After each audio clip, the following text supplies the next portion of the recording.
Revelation 1508. From the 6th of July 1940. Crisis. Violent premature, termination. Natural disaster. Mankind is approaching a crisis, which is not harmless because greatest danger exists when it is not recognized as such and met accordingly. Very few people can imagine how tremendous the spiritual law has an effect also in the shaping of the surface of the earth. It is incomprehensible as long as man does not know what tasks also the whole of nature has in the process of higher development of all spiritual. Every being has to receive power out of God, therefore this power is also directed into everything what is visible to men as work of creation. This is first necessary only for the preservation of that what God has created. But the actual task is that the spiritual unites and therefore each is a higher degree of maturity through the increase in itself. This unification proceeds naturally, that is, divine will determines the individual entities to unite with others, by him having assigned to all his creations their purpose, which now also have to be fulfilled, because the entities are forced to do what God has given them as assignment.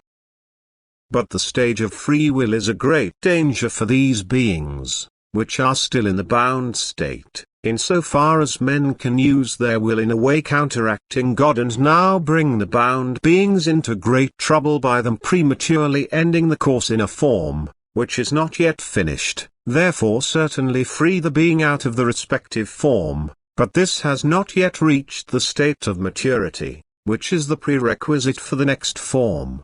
So the now unbound spiritual is so to speak deprived of its activity, which it had to do before, cannot yet enliven the next form and therefore has to be compulsorily inactive, which is an agonizing state for the being.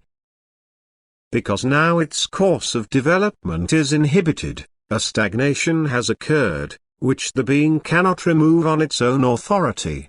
It now has to wrestle enormously to again be incorporated into a new form, and this wrestling happens in a way that it enormously presses the beingness, which is still in the form, that is drives it to faster activity, for therefore the unbound spiritual transfers its urge for activity to the still bound spiritual and this is now extraordinarily active, which is expressed in an unnatural way. That is, in increased activity. This is apparently therefore an irregularity, a deviation or a change of the existing laws of nature, but is still according to divine will, because the wrong will of man himself is cause for it and the right compensation must be granted to the entities therefore hindered in the course of development. The effect of this increased activity however will again be noticeable to man, and indeed in a way not very agreeable to him. What was originally intended to grant a long stay to the spiritual entities will now release the spiritual in itself through the increased activity at unusual times. So to speak, extra-legal natural phenomena will have extraordinary consequences.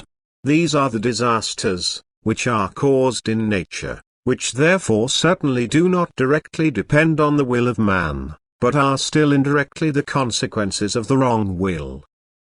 When now the spiritual state of men is so deep that they have no connection at all with God, that they neither recognize their earth assignment nor the meaning and purpose of creation, nor the course of higher development of all beings and their own endless long earth way, they also do not shy away from arbitrarily intervening in this creation, which has another purpose than that of exploitation by the hand of man, and this intervention, which has dreadful effects precisely on those beings becoming free at an early stage, now entails inevitable consequences which justly have to be borne again by men, although it often does not want to appear comprehensible to them that they are the actual cause of those devastating disasters through exactly their wrong will directed against God.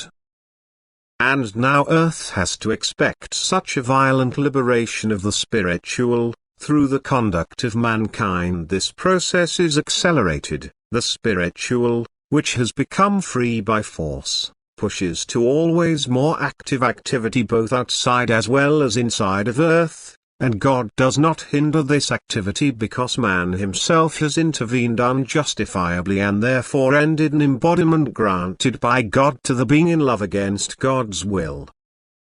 Everything spiritual, what suffers injustice, is allowed to get its right, therefore the disasters, although appearing to be completely contrary to natural law, are according to his will, must therefore be recognized and assessed as divine transmissions.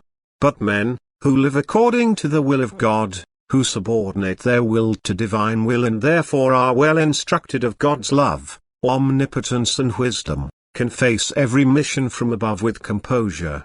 They will, when also the disaster means their bodily end, lose nothing on earth, but the glories of God will be revealed to them, and they will sing praise and thanks to their Creator until all eternity.